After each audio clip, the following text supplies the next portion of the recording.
What's up? This is Franchise Play with a demo impression for Forza Motorsport 4. Now, Forza has long been one of my favorite, if not my favorite, racing series. The only thing that to me is even anywhere close to it in level of enjoyment, not necessarily in style, is grid and dirt. And I also do like Burnout from an arcade standpoint. But as far as simulations go, I've always favored Forza over Gran Turismo even. So here we go. I'm going to start off to give you a few cars actually to choose from, and I'm going to start off with the Mercury Cougar.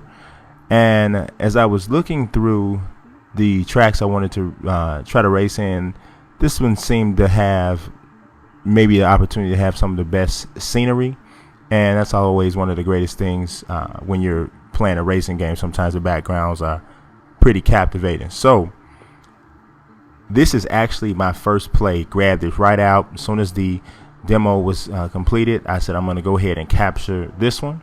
I didn't ramp the difficulty up really high for just the first demo run, and as you can see, it is beautiful, as Forza always is. And it's time to start racing in the Mercury Cougar. So now, I never race from this particular view. I do realize it's probably the most realistic, but whenever I'm playing a racing game, I'm looking for a nice blend between enjoyment and simulation. So, which is why I guess sometimes I like the dirt and I like the grid.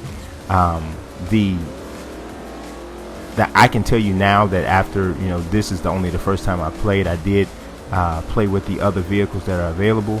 I can tell you that the handling is very distinct and different, which is something that I also always look for whenever whenever there's a racing title that has several different vehicles available.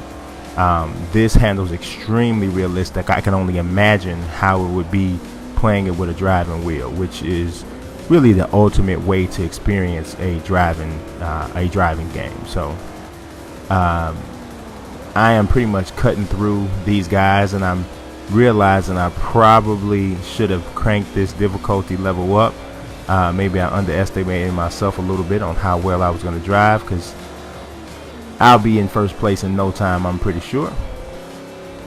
And I tend to drive real reckless, so I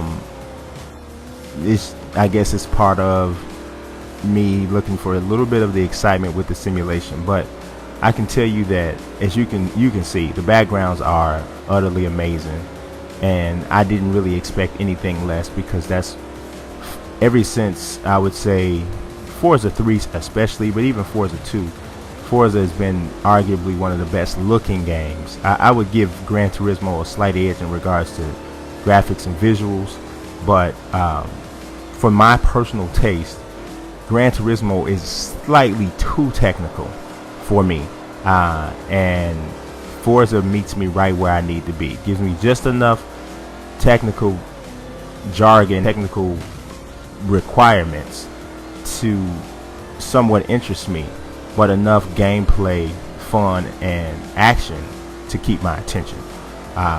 Gran Turismo sometimes almost comes off to be for the hardcore under the hood type of vehicle person, and if you're not that guy, it may lose you during some portion of the gaming experience. I haven't had that problem with Forza, which is why it's one of my favorites.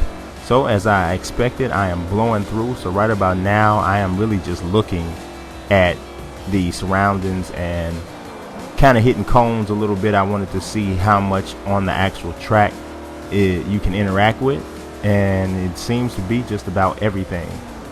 What I would like to see is a little bit more car damage. I hit a lot of rails and sides here, and it doesn't appear that there's damage to the vehicle or the tires or anything like that. I'm not noticing a different handling experience either. But then again, it could be because it's on the default skill level. So either way, it is giving me pretty much what I expected. I am still pretty much locked into an automatic purchase on this. I definitely didn't see anything that has detoured me from that. If anything, it's very encouraging. And then all of the data that I've seen so far on this game is been pretty exciting. I'm not excited about the amount of downloadable content because, I mean, you're gonna get a lot just from the packaging with the details and all of the different licensing agreements with the real life vehicles that are out there. But that was one thing that turned me off of Dirt as well, was just a ton of DLC, and I'm just not a fan of a ton of it, especially for things like just the vehicles. But there you see it, October 11th, coming real quick. I'm gonna grab it, maybe you will too. Peace and thanks for watching, and stay tuned for more videos, as well as a full video review for Forza 4. Peace.